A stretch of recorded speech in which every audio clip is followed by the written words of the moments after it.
Sou estudante do 6º período de História e Licenciatura de manhã.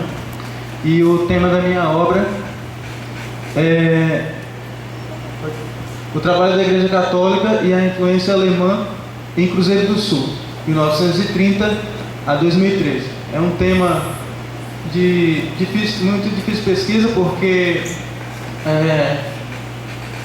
é difícil a gente encontrar obras voltadas para esse tema, específicas para esse tema, né?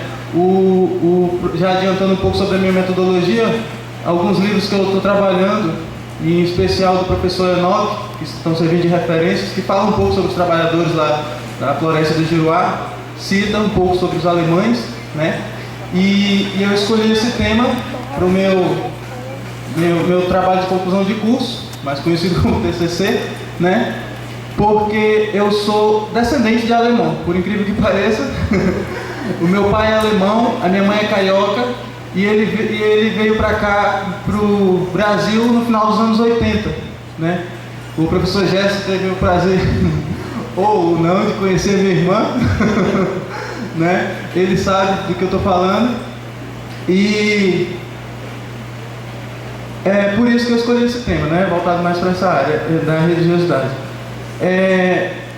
Essa obra eu quero dizer para vocês que não é no sentido da gente discutir aqui, fazer um debate em torno de católicos e protestantes, de forma alguma, né? Eu quero mostrar aqui para vocês a trajetória da Diocese de Cruzeiro do Sul, né? Que é muito importante e que pouca gente aqui dentro do estado conhece, né? Pouca gente sabe que lá em Cruzeiro do Sul se deu pela influência dos alemães e partes franceses, né? Pode passar. Introdução. A influência dos alemães na religiosidade cruzeirense é muito grande. Quem conhece o município e já visitou o município sabe muito bem disso. Os religiosos chegaram a partir de 1930, superando o isolamento da região do Alto Giruá.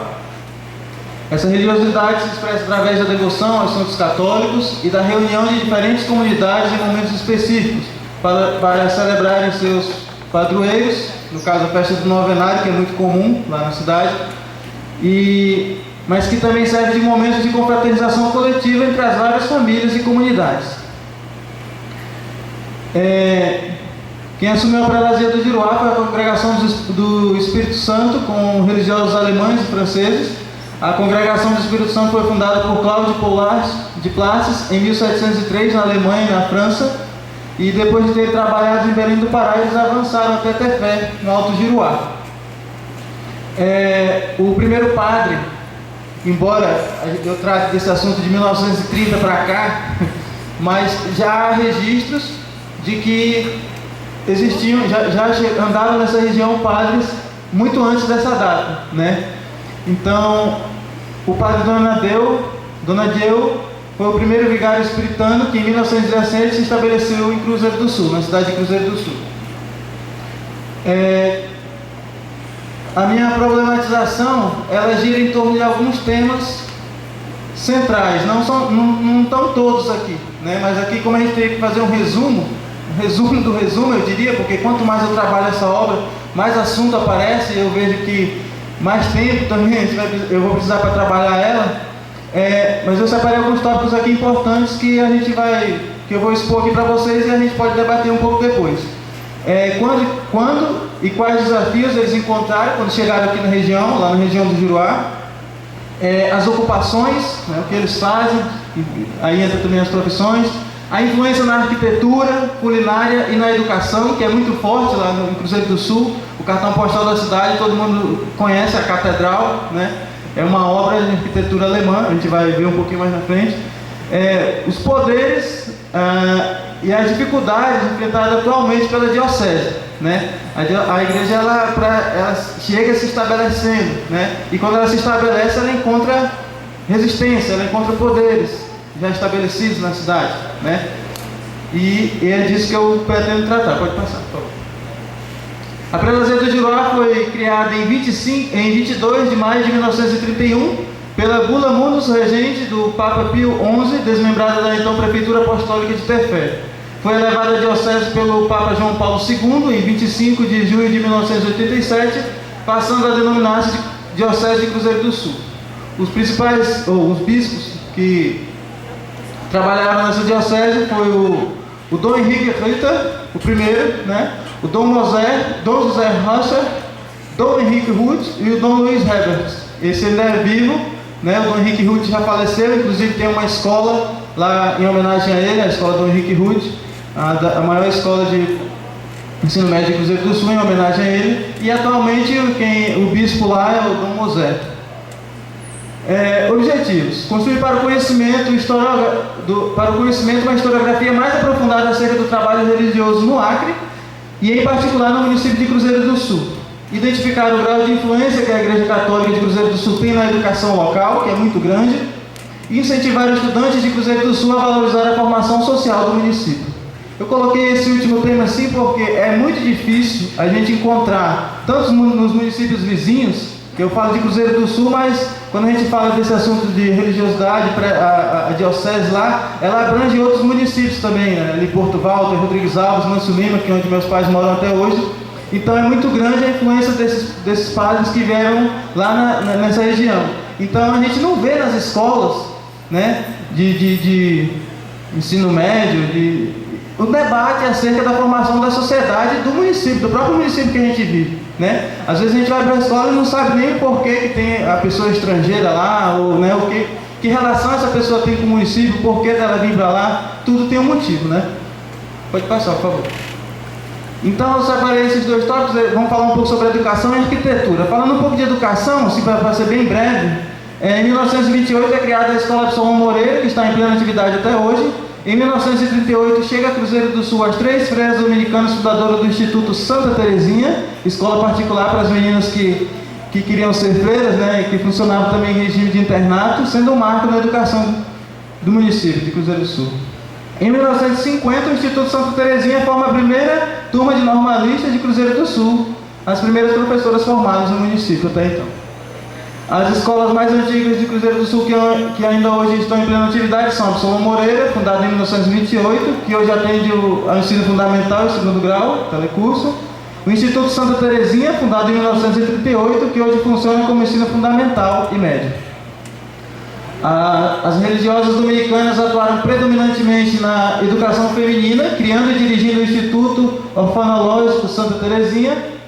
Foi nessa instituição orientada para uma formação de cunho católico que surgiu a Escola Normal Regional de Cruzeiro do Sul, onde foram formados e constituídos como docentes os primeiros educadores primários daquele município. Agora falar um pouco de arquitetura. O município de Cruzeiro do Sul se desenvolveu pela influência direta dos missionários alemães da Igreja Católica e imprimiram um estilo arquitetônico nas igrejas e nas casas. Construíram, além de casas, igrejas, escolas, seminários, casas paroquiais em várias dioceses, todas no estilo ousado europeu. Com uma cidade pouco habitada na década de 30, os alemães tiveram espaços e oportunidades para erguer as construções da igreja em terrenos planos, mas além da visão religiosa, tinham ideias turísticas para o futuro. Aproveitaram o relevo acidentado de Cruzeiro do Sul para construir no alto dos morros, nem a urbanização da cidade em mais de 7 décadas conseguiu tirar a visão das edificações dos padres, como é o caso do Instituto Santa Terezinha e a Escola São José, anexa a um convento e a um prédio residencial para líderes religiosos. Quem já foi a Cruzeiro do Sul, a gente sempre brinca que a cidade da ladeira, né? Onde tem muita ladeira, morro, o pessoal tem a perna grossa, né? Mas eu não tenho não. Então, era um desafio muito grande para os alemães que chegaram na região até então desconhecidas, eles construírem no alto dos morros, né? Até porque depois que a gente tratar um pouco de estabelecimento de poder, a gente vai ver que já tinha lá estabelecido o exército, que tinha um poder muito forte, os militares na cidade, né? E eles construindo em cima desses morros, tem toda uma representação de poder, de autoridade, né? De que eles chegaram, se estabeleceram, criaram esses laços e conseguiram se estabelecer, porque era necessário, vinham muitos e onde é que eles iam ficar, né? Pode passar, por favor. O ministro extraordinário da Eucaristia, Alberto Brito, de 75 anos, participou da instalação do teto da paróquia, construído em estilo germânico, e está sempre a lembrar das etapas do trabalho. Eu peguei um pouco a fala dele e de uma irmã, que eu vou colocar aqui, deram um depoimento, já fazendo parte do meu trabalho, e eu acho importante colocar. Entre outras operações, de 4 em 4 metros, fez-se uma cinta de tijolos e a estrutura de madeira era erguida com auxílio de um macaco hidráulico. Do piso ao teto são 50 metros. A construção da catedral começou em 10 de maio de 1957. A pedra fundamental da igreja foi lançada em 14 de agosto daquele ano, mas somente 8 anos depois, em 15 de novembro de 1965, quando foi celebrada a primeira missa, a nova estrutura da catedral foi inaugurada. A obra tem a forma octogonal. Depois vocês vão ver na foto, eu separei algumas fotos desses lugares que eu estou citando aqui para vocês, vocês vão perceber a forma geográfica dela. Esse foi o seu Alberto Brito, ele trabalha lá até hoje na catedral, é uma fonte riquíssima para a minha pesquisa, eu ainda pretendo conversar com ele mais vezes. A outra foi a irmã Auxiliadora de Souza, de 86 anos. Passou a conviver com os missionários alemães em 1943, órfã de pai e mãe. Ela foi internada no convento aos 16 anos. Com a saúde um pouco debilitada, ela me recebeu muito bem, e a religiosa tem uma voz firme e conta com orgulho as conquistas da igreja e do grupo missionário da qual ela faz parte. Aí vem um pouco a fala dela. Ela descreve a trajetória usada pelos missionários para superar o isolamento da região do Juruá e erguer edifícios dignos de grandes metrópoles. Eles trouxeram máquinas e aqui montaram uma olaria onde eram fabricados tijolos, telhas e pisos sofisticados. Fizeram também uma marcenaria onde era beneficiada a madeira e fabricados todos os móveis. Eram homens espertos, de bom tino, e sempre arranjavam um jeito de fazer tudo. É um pouco do depoimento dela e mostra um pouco as profissões, né, que eles tinham. Essa é ela. Esse é o Colégio São Francisco, lá no município de Manso Lima. Se vocês perceberem, a arquitetura dele é bem diferenciada das escolas construídas pelo governo local, né, pelo governo do estado.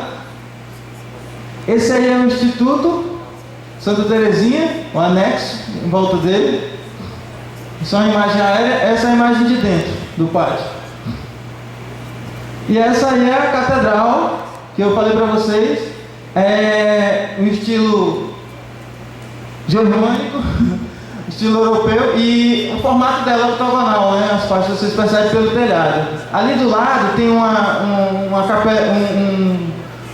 a Rádio Verdes Florestas, que funciona ao lado da catedral. Ela também faz parte desse anexo da catedral. Ali embaixo, aqueles anéis curvados, são todas lojas alugadas da diocese, né? E é um meio de eles levantarem recursos para os trabalhos sociais que eles desenvolvem hoje na região. A minha metodologia está sendo utilizada para a realização do trabalho é a pesquisa bibliográfica, livros e jornais. Aqui no CDIH eu encontrei alguns jornais com alguns depoimentos da época, mas muita pouca coisa. É muito difícil a gente trabalhar com essa pesquisa, até porque a igreja lá, embora meu pai tenha um pouco de influência, mas é muito fechado, né? Os documentos, os arquivos. Então eles já olham a gente assim um pouco desconfiado, perguntam que curso você está fazendo, né? Aí você fala história, pronto, né? Não, brincadeira. Então você encontra uma certa dificuldade para procurar, para achar esses documentos, né? Para eles. Mas lá na Prelazia, na Prelazia, na Várzea também, quem conhece a Várzea lá em Cruzeiro do Sul, um anexo muito grande também, muito parecido com esse instituto. Onde moram os padres, né? O pessoal que vem da Alemanha aqui, os dentistas que fazem trabalhos sociais lá, os oculistas, a Clínica Santa Luzia, né? Tem um anexo grande onde eles têm muito material, fotos. O padre Heriberto, ele tinha um museu, eu acho que ele até doou para o estado, para o governo, esse museu, e ele tem coisas riquíssimas lá, né? Pode passar. Considerações finais. Bom, fazer uma análise dessa enorme estrutura que a diocese exerce de poder, na diocese de Cruzeiro do Sul, requer certos riscos, né? Pode-se dizer que ao longo de sua existência, os religiosos católicos do Juruá viveram diversas dimensões junto das várias culturas dos povos daquela região, nos rios, nos varadouros, nos seringais, nas colônias e nas cidades. Existe ainda na historiografia brasileira uma certa resistência de historiadores por não escreverem a história de igrejas. O certo é que a Prelazia do Juruá, hoje diocese de Cruzeiro do Sul, continua existindo na vida das pessoas desde 1931. Ela se faz presente na arquitetura, nas vestes, nos hábitos, na família e na educação. Eu deixei um pouco sem falar sobre a culinária, mas assim, era muito enxuto, né? Não tinha como a gente... Mas ouvindo depoimentos e um pouco do que o meu pai produz em casa até hoje, é a base de muita batata, né? Eles gostam muito de batata, carne de porco, né? Agora não mais muito por causa da idade, né? Então tem que regrar. Mas é mais ou menos isso. Vinha muita coisa da Alemanha também, muitos patês, aveia, né? Chocolates, essas coisas que por capricho eles consomem, claro, né? Faz parte da cultura deles, coisas que não tem lá. Então é isso, o meu trabalho, o meu orientador é o professor Bento, embora a gente tenha se reunido muito pouco, né, professor? Mas é ele. Eu agradeço muito ao professor Gerson, que ontem eu conversei com ele está abrindo as portas para futuras bibliografias, né? Vai ajudar muito nesse trabalho. E é isso. Depois, se alguém tiver alguma dúvida e quiser perguntar alguma coisa, a gente volta daqui a pouco. Obrigado.